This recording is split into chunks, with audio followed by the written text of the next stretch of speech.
मेरे प्यारे दोस्तों, एकेडमी फॉर एजुकेशन में आपका स्वागत है। आज हम एक ऐसे टॉपिक की बात करेंगे जो केमिस्ट्री से संबंधित है, रसायन विज्ञान से संबंधित है। तो हम बात करते हैं, आज इस टॉपिक का नाम है मनुष्य द्वारा निर्मित पदार्थ, मैन मेड मटेरियल्स।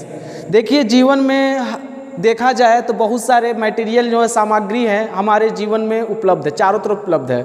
और मनुष्यों के द्वारा बताए गए बहुत सारे मटेरियल दिखाई देते हैं, लेकिन कुछ ऐसे मटेरियल हमारे सामने दिखाई देते हैं जो मानव के लिए बहुत अच्छा होता है, बहुत बढ़िया होता है। तो कहने का मतलब यह है कि जो मानव निर्मित मटेरियल में देखा जाए तो चारों तरफ बहुत सारे मटेरियल है, जिसमें मुख्य रूप से साबुन, डिटर्जेंट, बहुलक, उर्वरक, ईंधन, पेट्रोलियम, गोबर गैस और ज्वाला तथा पेंट है।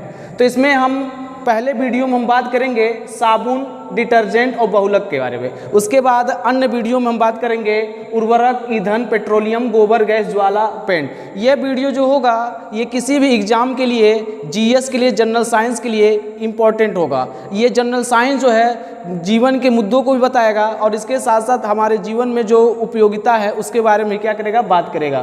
तो सबसे पहले जान लेते हैं कि मनुष्य द्वारा निर्मित पदार्थ में सबसे पहले क्या बात करेंगे, साबुन की बात करेंगे। साबुन है क्या? साबुन जो होता है ये उच्च स्तरीय अम्लों या उच्च वसी अम्लों के सोडियम एवं पोटेशियम लवण होते हैं। क्या होते हैं? सोडियम और पोटेशियम के लवण होते हैं। इसमें क्या क्या होता है, जैसे सोडियम पॉमिटेड, स्टीयरेट, सोडियम ओलिएट। और इसमें सामग्री क्या क्या प्रयोग किया जाता है, साबुन बनाने के लिए क्या क्या प्रयोग किया जाता है? जंतुओं की चर्बी, वनस्पति तेल, सोडियम हाइड्रोक्साइड, सोडियम क्लोराइड। जब ये सभी को एक साथ मिला दिया जाता है तो जो प्रक्रम प्राप्त होता है उसी प्रक्रम को साबुनीकरण कहते हैं। क्या कहते हैं? साबुनीकरण कहते हैं। साबुन का अवक्षेपण कहा जाता है। साबुन का अवक्षेपण कब प्राप्त होता है? जब कठोर जल मिलाया जाता है। क्या मिलाया जाता है? कठोर जल मिलाया जाता है। और कठोर जल में कैल्शियम और मैग्नीशियम आयन होते हैं जो उसके साथ मिल करके श्वेत RCO का होल ट्वाइस Ca और मैग्नीशियम या कैल्शियम मैग्नीशियम के रूप में अवक्षेप के रूप में बन जाता है।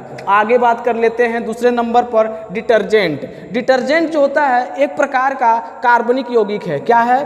कार्बनिक यौगिक है जो लॉरिक सल्फ्यूरिक अम्ल सोडियम हाइड्रोक्साइड के साथ जब क्रिया कराते हैं तो सोडियम लॉरिक सल्फेट का एक पाउडर बनता है। इसी पाउडर को हम क्या कहते हैं? डिटर्जेंट कहते हैं। डिटर्जेंट बनाने के लिए जो सामग्री का प्रयोग किया जाता है ये उच्च अणुभार वाले हाइड्रोकार्बन, सल्फ्यूरिक एसिड मतलब H2SO4, सोडियम हाइड्रोक्साइड का प्रयोग करते हैं। यह जो डिटर्जेंट होता है ये अजैव अपघटनीय होता है, लेकिन जब इसको सीधी श्रृंखला में प्रयोग कर लेते हैं तो ये डिटर्जेंट क्या बन जाता है? जैव घटनीय बन जाता है। अब हम बात करते हैं तीसरे नंबर पर बहुलक की बात करते हैं। बहुलक को अंग्रेजी में पॉलीमर्स कहा जाता है। पॉलीमर्स किसे कहते हैं? पॉलीमर्स जो होता है उच्च अणुभार वाले यौगिक जो कम अणुभार वाले यौगिकों का संयोजन होता है। जब दोनों को उच्च अणुभार वाले और निम्न अणुभार वाले यौगिकों को मिला दिया जाता है तो उसी को पॉलीमर्स कहा जाता है या बहुलक कहा जाता है। बहुलक में सहसंयोजक बंध होते हैं। कौन से बंध होते हैं? सहसंयोजक बंध होते हैं। और जो प्रक्रम से यह बनता है उसी प्रक्रम को क्या कहा जाता है? बहुलीकरण कहा जाता है। क्या कहा जाता है? बहुलीकरण कहा जाता है। अब बात कर लेते हैं बहुलक के प्रकार। बहुलक दो प्रकार के होते हैं, उत्पत्ति के आधार पर और दूसरा है आणविक बलों के आधार पर। पहला क्या होता है? उत्पत्ति के आधार पर, दूसरा क्या होता है? आणविक बलों के आधार पर। उत्पत्ति के आधार की बात करते हैं तो बहुलक कितने प्रकार के हो जाते हैं? 3 प्रकार के होते हैं। पहले को कहा जाता है प्राकृतिक बहुलक, दूसरे को कहा जाता है कृत्रिम बहुलक और तीसरे को कहा जाता है अर्ध संश्लेषित बहुलक। इसे इंग्लिश में कहा जाता है सेमी सिंथेटिक पॉलीमर्स कहा जाता है। तो हम बात कर लेते हैं कृत्रिम बहुलक किसे कहते हैं। कृत्रिम बहुलक वह बहुलक होता है जिसमें पर पहले बात करते हैं प्राकृतिक बहुलक। प्राकृतिक बहुलक वह बहुलक होता है जिसमें जो मानव द्वारा क्या होता है? निर्मित नहीं होता है, यह प्रकृति द्वारा निर्मित होता है। जिसमें क्या क्या आता है? सेलुलोज आता है, स्टार्च आता है, रबड़ आता है। यह क्या है? प्राकृतिक द्वारा या प्रकृति द्वारा क्या है हमें निर्मित प्राप्त होती है, उसे प्राकृतिक बहुलक कहा जाता है। दूसरा क्या है? कृत्रिम बहुलक। कृत्रिम बहुलक वह बहुलक होते हैं जिसे हम प्रयोगशाला में या किसी माध्यम से क्या करते हैं? बना लेते हैं, उसे कृत्रिम बहुलक कहते हैं। यह इसके अंतर्गत क्या क्या आता है? पॉलीथीन, नायलॉन, ओरलान, डेक्रान, ये सभी क्या होते हैं? कृत्रिम बहुलक होते हैं। और तीसरा जो है अर्ध संश्लेषित बहुलक किसे कहते हैं? अर्ध संश्लेषित बहुलक वह होता है जो मानव द्वारा प्राकृतिक पदार्थों को संश्लेषित करके जो बहुलक प्राप्त किया जाता है उसे सेमी सिंथेटिक पॉलीमर्स या अर्ध संश्लेषित बहुलक कहा जाता है। अब बात कर लेते हैं कि जो अर्ध संश्लेषित बहुलक में क्या क्या आते हैं। रेयान सेलुलोज नाइट्रेट का बहुलक होता है, जब दोनों मिला देते हैं तो क्या बनता है? हमारा रेयान बनता है। इसी प्रकार अब बात कर लेते हैं रेशम के से समानता के कारण रेयान को कृत्रिम रेशम कहा जाता है। तो एक बहुत सारा क्वेश्चन पूछा जाता है इससे, कृत्रिम रेशम किसे कहा जाता है? तो रेयान को ही क्या कहा जाता है? कृत्रिम रेशम कहा जाता है। चलिए अब बात कर लेते हैं दूसरा नंबर जो था, आणविक बलों के आधार पर बहुलक कितने प्रकार के होते हैं। देखिए आणविक बलों के आधार पर जो बहुलक होते हैं वो 4 प्रकार के होते हैं। पहला जो होता है प्रत्यास्थ बहुलक, इसे इलेस्टोमर कहा जाता है। दूसरा जो होता है तंतु बहुलक या रेशा, इसे फाइबर भी कहा जाता है। तीसरे को थर्मोप्लास्टिक बहुलक कहा जाता है और चौथे को थर्मोसेटिंग बहुलक कहा जाता है। चलिए 1 बाय 1 हम बात करते हैं। प्रत्यास्थ बहुलक किसे कहते हैं या इलेस्टोमर किसे कहते हैं? प्रत्यास्थ बहुलक या इलेस्टोमर बहुलक वे बहुलक होते हैं जिनमें दुर्बल अंतराआणविक बल होता है। इसमें दुर्बल होता है, दुर्बल मतलब कमजोर अंतराआणविक बल होता है, उसे क्या कहते हैं? प्रत्यास्थ या इलेस्टोमर कहा जाता है। इसके अंतर्गत वल्कनीकृत रबड़ जो होते हैं प्रत्यास्थ या इलेस्टोमर बहुलक के अंतर्गत आते हैं। दूसरे नंबर पर तंतु व रेशे फाइबर जो बहुलक होते हैं, यह बहुलक जिसमें हाइड्रोजन बॉन्ड होता है उसे क्या कहते हैं? फाइबर पॉलीमर्स कहा जाता है। इसके अंतर्गत नायलॉन 66 आता है, नायलॉन 66 आता है। तीसरे नंबर पर थर्मोप्लास्टिक बहुलक आता है। इसमें अंतराआणविक बल इलेस्टोमर से अधिक होता है जबकि रेशे से कम होता है, उसी को कहा जाता है थर्मोप्लास्टिक बहुलक या उसे क्या कहा जाता है? थर्मोप्लास्टिक बहुलक कहा जाता है। इसके अंतर्गत क्या क्या आते हैं? पॉलीस्टीरीन, पॉलीथीन, पीवीसी, नायलॉन इसके अंतर्गत आते हैं। जबकि चौथे नंबर को थर्मोसेटिंग बहुलक कहा जाता है। थर्मोसेटिंग बहुलक वे बहुलक होते हैं जो अपने आप सेट हो जाते हैं। कब सेट होते हैं? जब उसे हम क्या करते हैं? गर्म कर देते हैं तो कठोरी अवस्था में आ जाते हैं या कठोर अवस्था में आ जाते हैं। ये अग्लनीय होते हैं। इसमें बैकेलाइट, मेलामाइन इसके अंतर्गत आते हैं जिसे थर्मोसेटिंग बहुलक कहा जाता है। अब हम बात कर लेते हैं कुछ अन्य प्रकार के बहुलक। कुछ ऐसे बहुलक होते हैं जो हमारे रोजमर्रा की जिंदगी में प्रयोग किए जाते हैं लेकिन हम नहीं जान पाते हैं वो बहुलक कहाँ से प्राप्त करते हैं। चलिए आर्टिफिशियल पॉलीमर्स की बात करते हैं।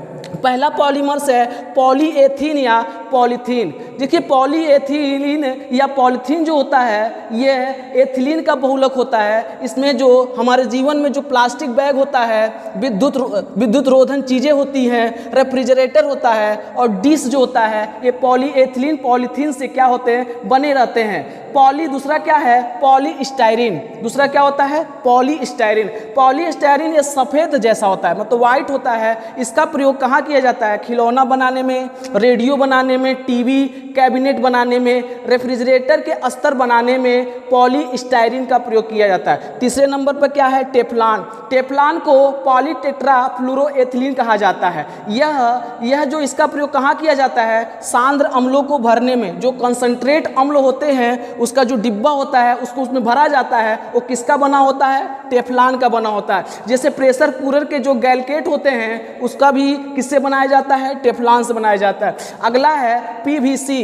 पीवीसी जो पॉलीमर्स होता है, इसका पीवीसी का फुल फॉर्म बहुत बार पूछ चुका है, पॉलीवाइनिल या पॉलीवाइनाइल क्लोराइड होता है, जिसे क्या कहते हैं? पीवीसी कहते हैं। इसका जो प्रयोग कहाँ किया जाता है? प्लास्टिक पाइप बनाने में, ग्रामोफोन रिकॉर्ड बनाने में, हैंडबैग बनाने में, जूते कोट बनाने में, यहाँ तक कि इंसुलेटर बनाने में इसका प्रयोग किया जाता है। जबकि अगला जो 5वें नंबर का जो बहुलक है, कृत्रिम बहुलक, नियोप्रीन है। इसे नियोप्रीन को कृत्रिम रबड़ भी कहा जाता है। क्या कहा जाता है? कृत्रिम रबड़ कहा जाता है। इसका प्रयोग कहाँ किया जाता है? पेट्रोल का पाइप बनाने में, बेल्ट बनाने में, जूता बनाने में इसका प्रयोग किया जाता है। इसी प्रकार ब्यूनायस एक प्रकार का बहुलक है। यह ऑटोमोबाइल के में प्रयोग किया जाता है, टायर बनाने में किया जाता है। इसके साथ साथ क्या किया जाता है, सोल बनाने में किया जाता है और रबर सोल बनाने में किया जाता है और बेल्ट बनाने में भी इसका प्रयोग किया जाता है। इसके बाद एक बहुलक और है जो कृत्रिम बहुलक है, जिसका नाम है नायलॉन 66। क्या नाम है? नायलॉन 66। इसे संश्लेषित रेशा भी कहा जाता है। क्या कहा जाता है? संश्लेषित रेशा कहा जाता है। इसका प्रयोग का क्या बनाने में किया जाता है? ब्रश, गलीचे, मछलियों के जाल जो बनाए जाते हैं वो किससे बनाए जाते हैं? नायलॉन 66 से बनाए जाते हैं। इसी प्रकार बैकेलाइट जो होता है एक प्रकार का बहुलक है, कृत्रिम बहुलक है। इसका प्रयोग कहाँ किया जाता है? पेन बनाने में, कंघी बनाने में। बिजली के स्विच जो होते हैं वो बैकेलाइट के ही बनते हैं। बिजली के जो फिटिंग, ऑटोमोबाइल जो सेक्टर होते हैं जिसमें जितने पार्ट बनते हैं वो किसके बनाए जाते हैं? बैकेलाइट बनाते हैं। इसी प्रकार टेरिलीन को दो नामों से और जाते हैं, डेक्रान के नाम से या थैलेट के नाम जानते हैं। इसका प्रयोग कहाँ किया जाता है? कपड़े बनाने में। जो कपड़े बनते हैं, जो लंबे दिनों तक चलने वाले जो कपड़े होते हैं, लंबे सालों तक जो कपड़े बनते हैं उसे टेरिलीन से बनाया जाता है। टायर, कार्ड, सुरक्षा पेटी, टेंट बनाने में भी इसका प्रयोग किया जाता है। इसके साथ केवलार एक प्रकार का आर्टिफिशियल पॉलीमर्स है। इसका प्रयोग कहाँ किया जाता है? गोली रोधी वेस्ट बनाने में। इसके साथ साथ अगला जो पॉलीमर्स है आर्टिफिशियल पॉलीमर्स, लेक्सेन या इसे कहा जाता है पॉलीकार्बोनेट। इसका प्रयोग जो हेलमेट बनता है, हेलमेट देखिए, हेलमेट क्या है? हेलमेट बनाते हैं हम लोग ना, और गोली रोधी खिड़की जो बनाते हैं तो किसका बनाते हैं? लेक्सेन या पॉलीकार्बोनेट का बनाते हैं। इसी प्रकार पॉलीयूरेथेन चादर और पर्दे बनाने में किया जाता है और ल्यूसाइट कंटेक्ट लेंस बनाने में किया जाता है। और ल्यूसाइट को किस नाम से जानते हैं? प्लेक्सीग्लास या परस्पेक्स के नाम से जाना जाता है। और अंतिम जो है आर्लान को पॉलीविनाइल साइनाइड कहा जाता है। इसका प्रयोग कहाँ किया जाता है? कंबल बनाने में किया जाता है। तो मित्रों, ये क्या था? मनुष्य द्वारा निर्मित पदार्थ, मैन मेड मटेरियल था।